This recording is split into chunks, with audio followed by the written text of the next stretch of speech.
Петок, 11 април 2025, добра вечер во Дневникот на КТВ. Министерот за локална самоуправа Златко Перински денеска оствари работна посета на општина Велес, каде што се сретна со градоначалникот Марко Колев и членовите на општинскиот совет. На средбата разговараа за тековните и идните проекти во општината со акцент на инфраструктурниот развој за текот на проектот од првиот владин повик за поддршка на инфраструктурни општински проекти, како и за сите мерки кои општината ќе ги реализира самостојно, но и со поддршка од централната власт. На општина Велес на првиот владин повик одобрени беше еден проект – партерно уредување на плоштад и изградба на подземна гаража во централното градско подрачје, а на вториот владин повик, кој трае до 30 април, општината поднесе 16 апликации. Денеска се работеше на обележување на хоризонтална сигнализација на новиот дел од улицата Шишка во Кавадарци. По барање на граѓаните кои имаат викендици на Тиквешко езеро во местноста викана Голеш 2, се работи на прочистување и проширување на постоечкиот пат од село Шешково до Голеш 2 во должина од 3000 метри. Механизацијата е од јавното претпријатие Комуналец Кавадарци во склоп на програмата за 2025 година за локални полски патишта во договор со општина Кавадарци. Синоќа во 20 часот и 15 минути во Овара Кавадарци било пријавено дека на крстосницата од улицата Ресавска, улица Јован Планински и улица Ѓорги Сугаре во Кавадарци, патничко возило удрило во пешакот ХИ 33 години од Кавадарци, пошто возачот со возилото го напуштил местото на настанот. Во несреќата со тешки телесни повреди се здобила ХИ, констатирани во Општа болница Кавадарци. Извршен бил увид од увидна екипа од Овара Кавадарци и се преземаат мерки за расчистување на случајот, информира денеска од СВР Велес. Утре е Лазарова сабота, а во недела Цветници. Високи црковни достоинственици ќе го посетат храмот Свети Димитрije во Кавадарци, каде заедно со верниците ќе ги прослават празниците. Почитувани верници, нашата Света Македонска православна Охридска архиепископија на 13 април недела го прославува празникот влегување на Господ Исус Христос во Ерусалим Цветници. На наша голема духовна радост во овој велелепен храм посветен на светиот великомаченик Димитри во Кавадарци, нашиот духовен татко, митрополитот Повардарски, господин Агатангел, заедно со митрополитите Кумановско, Соговски, господин Григорије и митрополитот господин Јосиф ќе отслужи света божествена архиерејска литургија со почеток во 8 часот и 15 минути. Затоа ве повикуваме да дојдете во храмот, да земете учество во светата литургија и го примите благословот Божи преку нашите митрополити на Светата Македонска православна црква, кои ќе се помолат за мир во нашите семејства, за мир во нашиот град Кавадарци, за мир во нашата татковина Македонија и така просветлени го пренесеме на сите луѓе. Кога Христос седејќи на осле вегол во Ерусалим, сите луѓе, деца, возрастни старци, простирајќи ја својата облека и со палмови гранчиња во рацете, кои се символ на победата, брзо го пресретнале како животодавец и оној кој ја победил смртта. Паднале на колена пред него и потоа оделе по него, не само на влезот во градот, туку и во самото свето место, гласно пеејќи Осана на синот Давидов, Осана во висините.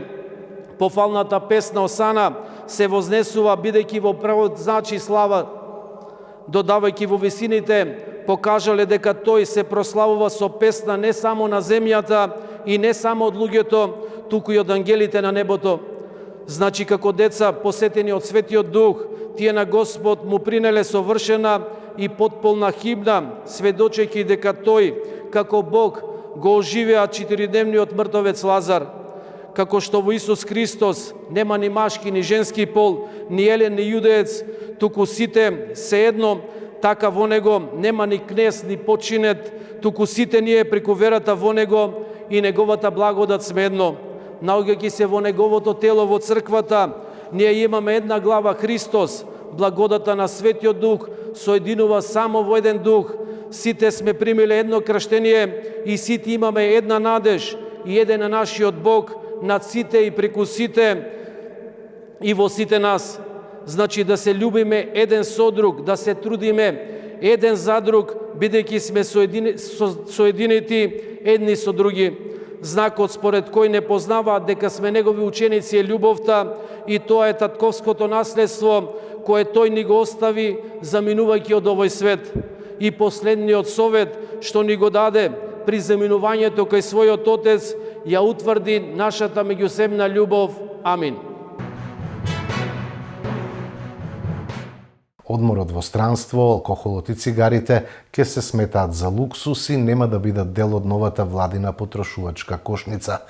Како што најави заменик министерот за економија и труд Маријан Ристевски, новата кошница ќе се пресметува за 3-члено семејство наместо за 4-члено, како што е во синдикалната кошница. По заклучокот на влада и задолжението, просечната потрошувачка кошничка, која моментално се изработува, требаше да ја изработат во општа формулација Министерството за економија и труд, Министерството за земјоделие, финанси, Државниот пазарен инспекторат и при помош од Комисијата за заштита на конкуренција. Таа е веќе готова и понатаму ќе оди да усогласување со синдикатите и секако со организацијата на работодавачи во Македонија и Организацијата за заштита на потрошувачи. Исто така, за да биде верификувана просечната потрошувачка кошничка, ќе мора да биде помината и гласана во економско-социјалниот совет, кој ќе биде одржан во наскоро време.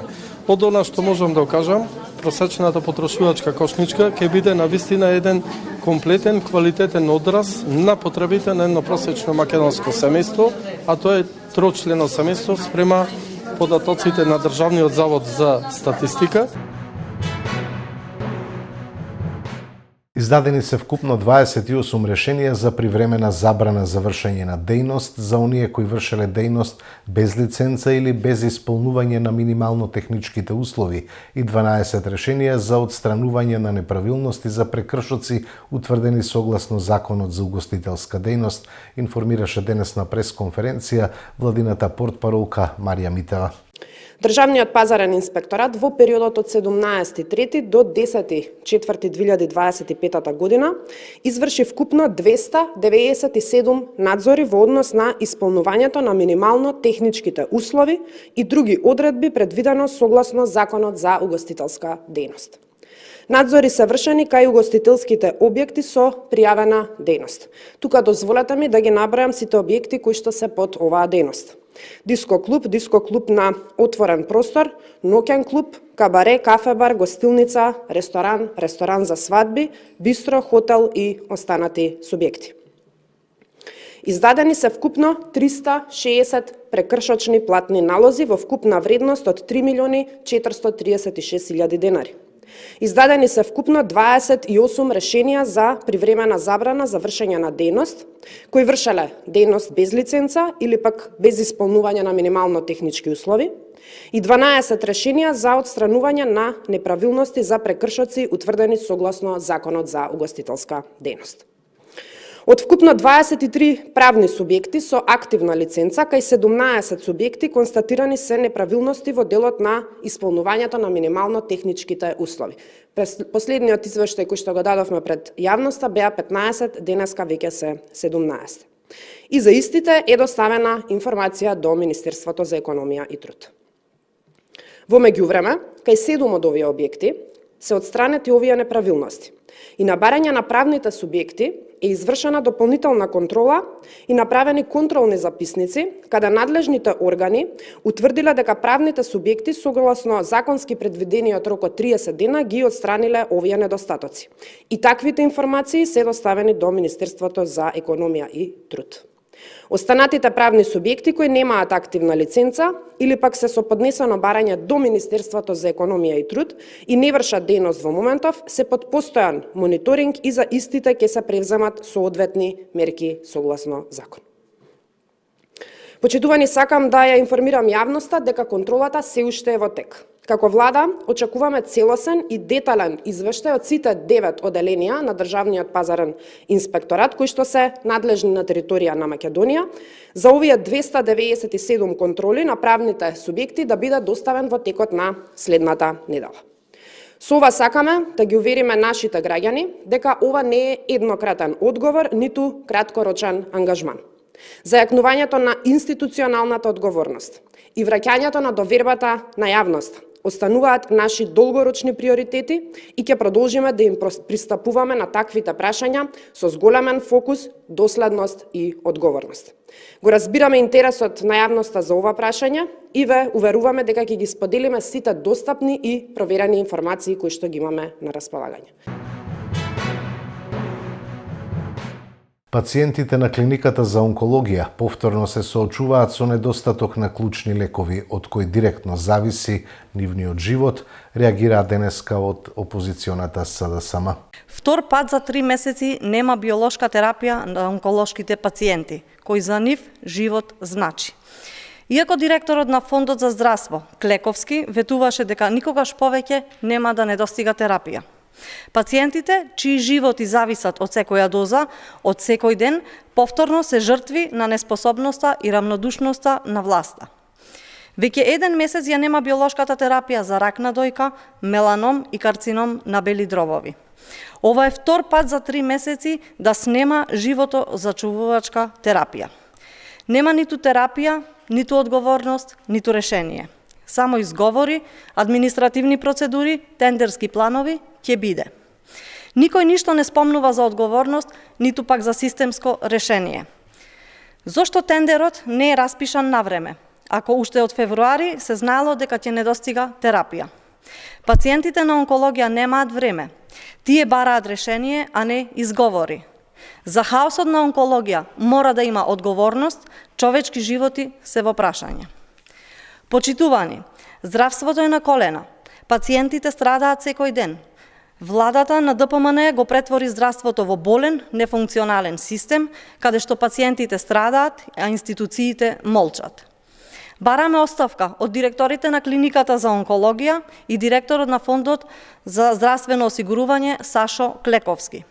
Итно обезбедување на потребната терапија, без калкулации, без повторно ќе биде.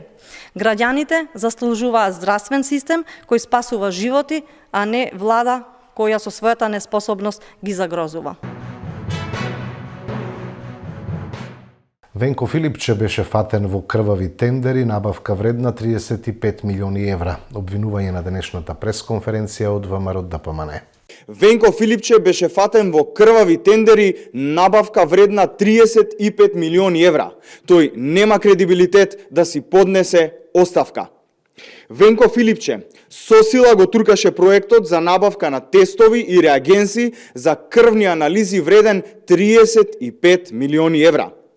Единствена фирма која се имаше појавено на повикот и со која Филипче беше пред склучување на договор беше АХР-Лаб, фирма без корпоративна електронска пошта, а ќе остане запаметена по мејлот žuti@yahoo.com.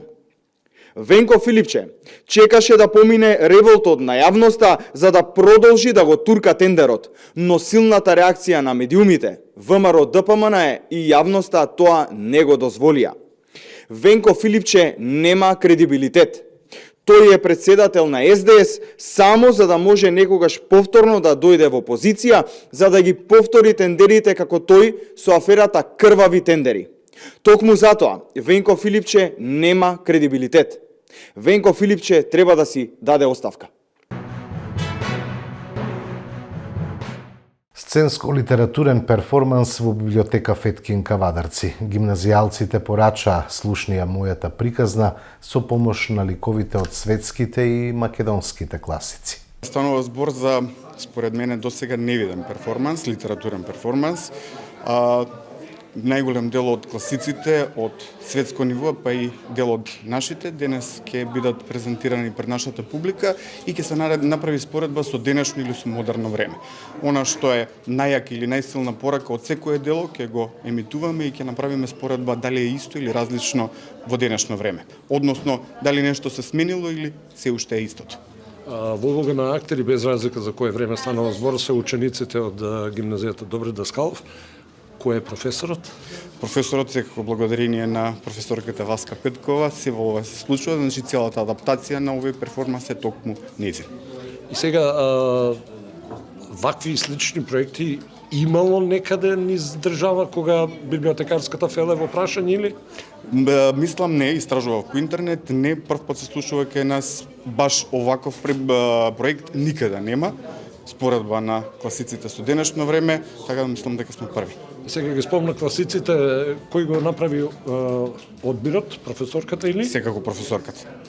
Ти се сложи, имаше некои консултации со тебе или? Уште на почетокот, кога почнавме да го договараме проектот, се најдовме на иста бранова должина, значи самата идеја ја дообработивме и ја оставив со одврзани раце, затоа што верувам во неа да го направи онака како што е. Ти ми спомна дел од оние класици, односно главните личности во делата на класиците, од калибарот на Ана Каренина и останатите. Меѓутоа, пред малку ги спомна и нашите автори. Што е тоа што ќе се понуди на публиката? Така, сега моментално во позадина го слушам се емитува Крпен живот, така да имаме и од нашите, ајде да ги наречеме класици, добри дела. И сега те гледам дека си многу задоволен од целиот овој проект, од целата оваа соработка, дали тоа значи дека продолжувате со исто темпо да соработувате со гимназијата? Да, со гимназијата сме соработувале и ќе продолжиме да соработуваме. Ова за мене е огромно задоволство, затоа што имав можност вчера на генералната проба да го видам. Ова е моќна порака која што младите ја пренесуваат до сите нас.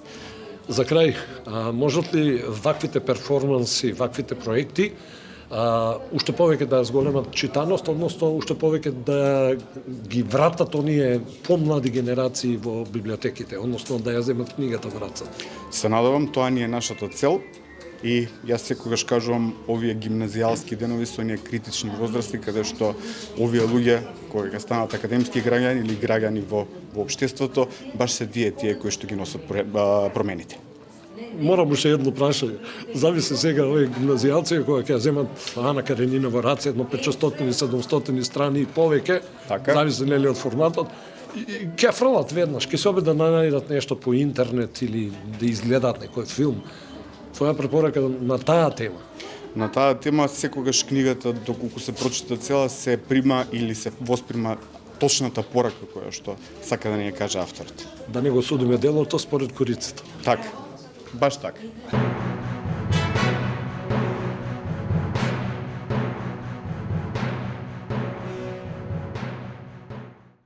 Следуваат информации од спортот. ГФК Тиквеш во недела му гостува на Скопски Вардар. Со пораз, кавадарчани ќе си ја закомпликуваат борбата за опстанок на 6 кола до крајот. Љубителите на фудбалот во нашата држава ги очекува бурен фудбалски викенд.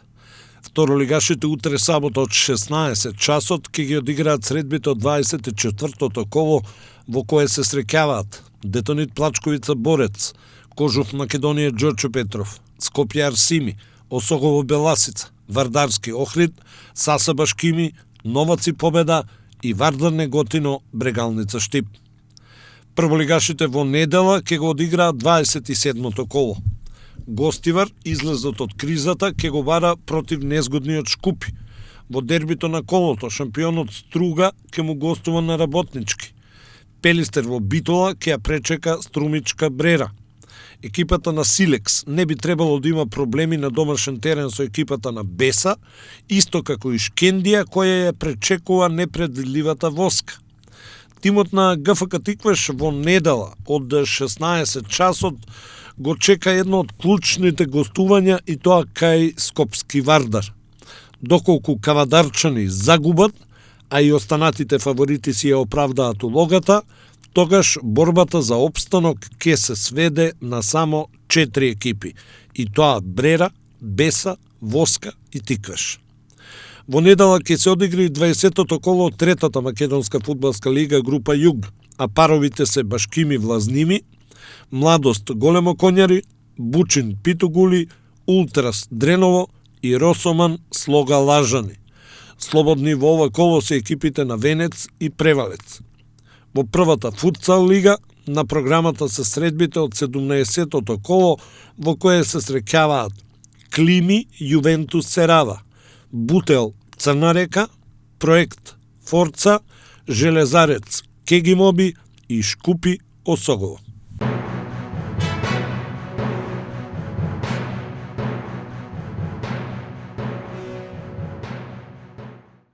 Ракометарите на Тиквеш ја бараат првата победа во плейофот. Во недела во Кавадарци доаѓа екипата на Бутел, која е директен конкурент на кавадарчани за позициите 4 и 5.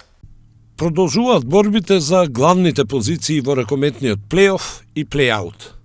Во третото коло од плейофот имаме два дерби над превара. И тоа, Вардар го пречекува Охрид, а Еврофарм Пелистер ке го нагости Алкалоид.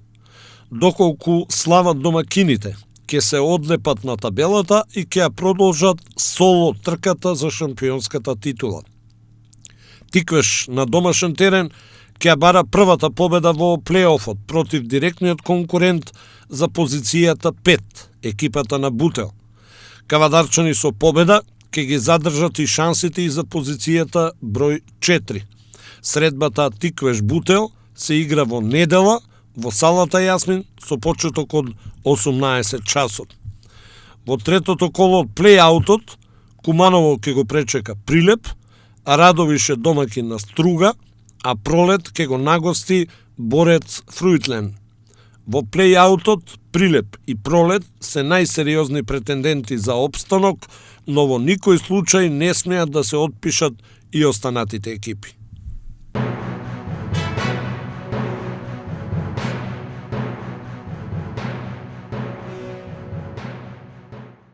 Кавадаречките средношколки се пласираа на државно првенство во кошарка, а екипата на Спортската академија при Средното општинско земјоделско шумарско училиште на регионалниот надпревар во Гостивар го освои првото место.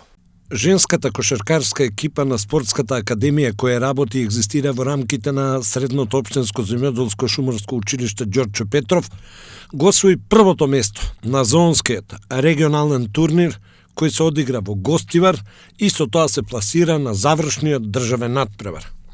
На регионалното првенство во кошарка за девојки во Гостивар учествуваа екипи од средните училишта во Гостивар, Струга, Битола и Кавадарци.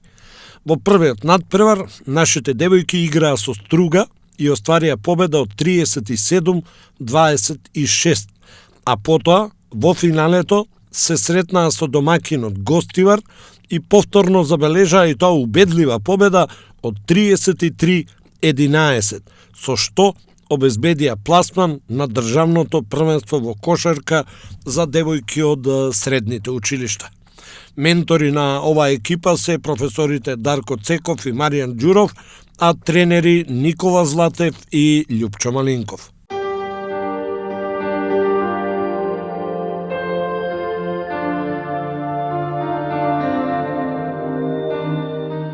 Утре не очекува променливо облачно време со повремен локален дожд. Ке дува умерена долж по Вардарието и во источните делови засилен ветер од северен правец над 70 км на час. Температурата ќе се движи од 4 до 18 степени. На крај ќе ви заблагодарам што бевте со нас, имајте пријатна вечер.